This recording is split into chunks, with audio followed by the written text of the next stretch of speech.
May bagong liga, Uno Liga, tatapatan ang PVL. Ano ang epekto nito sa Philippine Volleyball? Good day ka-trending, this is Ivan, the new voice artist of this channel. Pero bago yan, huwag mong kalimutang mag-subscribe at i-click ang notification bell para lagi kang updated sa latest Pilipinas volleyball trend.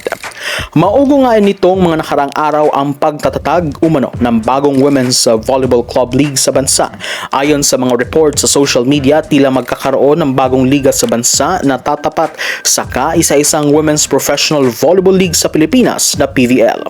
Ang initial name mo nito ay Uno Liga. Wala pa itong opisyal na announcement, ngunit tila mas pinalulutang na ito sa social media ngayon upang mas makagain ng attraction sa mga volleyball fans. Ang pinaka-obheto ng liga na ito ay bigyang plataporma ang mga players na wala sa PVL o di naman kaya ay mga rising stars sa mga local leagues, mga free agents or even college students. Ibig sabihin, amateur ang standing ng liga na ito na kahalintulad sa defunct PSL.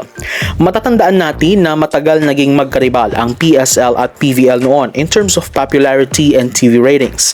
Masasabi natin noon na mas mataas ang kalidad ng kompetisyon ng PSL before kaysa sa PVL. Pero mas mataas naman sa viewing ang PVL kaysa sa PSL dahil nga sa suporta ng ABS-CBN noon. Nang mawala ang PSL dahil sa COVID pandemic at nagsilipatan ang mga players and teams ito sa PVL, doon na mas umusbong ang liga ng PVL. Ayon sa mga insiders, inaasam na umano ng Uno Liga na magsimula ng torneo ngayong August, na tatapat naman sa paparating na PVL On Tour Conference. Tila may 4 na din umanong mga koponan ang nagbibigay interest na sumali sa liga na ito. Ngunit hindi maliwanag kung may team ba na dati ay nasa PVL na gusto nang makibahagi sa Uno Liga na ito.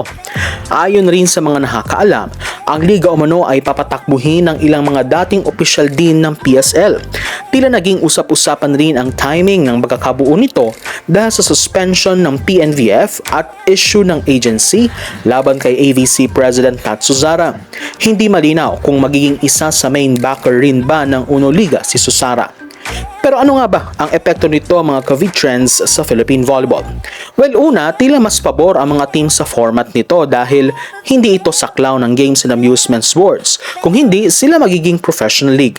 Ibig sabihin, magkakaroon sila ng sariling committee na magsaset ng mga patakaran sa liga at hindi kailangang umasa sa suporta ng gobyerno.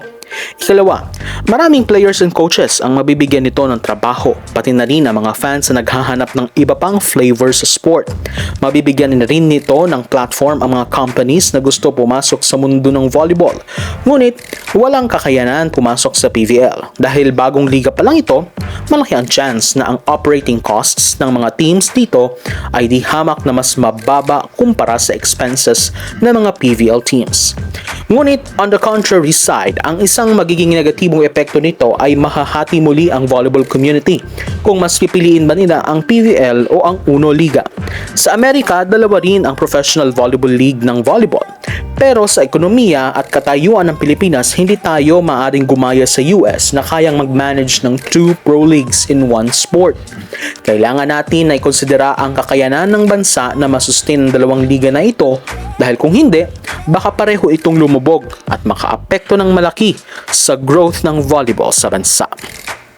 So that's it for today's video ka-trending. Don't forget to subscribe and click the notification bell para lagi kang updated sa latest ganap at trends sa volleyball sa Pinas.